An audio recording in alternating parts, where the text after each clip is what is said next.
அப்பேற்பட்ட அதிமுக இன்றைக்கு ஒரு இக்கட்டான சூழ்நிலையில் இருக்கிறது.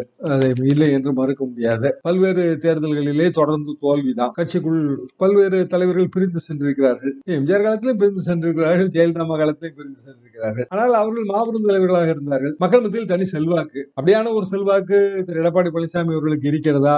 அது கொஞ்சம் கேள்விக்குறிதான். என்ன காரணம்னா அவரோட பகுதியை விட்டு வேற எங்கேயுமே ஓட்டு வாங்க முடியாதுங்கிறதுதான். எம்ஜிஆர் அவர்கள் ஆண்டிப்பட்டியில் போட்டியிடுவார், அருப்புக்கோட்டையில் போட்டியிடுவார், பரங்கிமலையில் போட்டியிடுவார், எங்கு வேண்டுமானாலும் போட்டியிட்டு வெற்றி பெறுவார். ஜெயலலிதா அவர்கள் ஸ்ரீரங்கத்தில் போட்டியிடுவார்கள், ஆண்டிப்பட்டியில் போட்டியிடுவார்கள், அதே போல பர்கூரிலே, காங்கேயத்திலே, இப்படி அவர் எங்கு வேண்டுமானாலும் போட்டியிடுவார். ஆர்கே நகர் வெற்றி பெற முடியும். அதாவது தமிழகம் தழுவிய தலைவர்கள். அப்படியான ஒரு தலைமைத்துவம் அதிமுகவுக்கு இல்லை.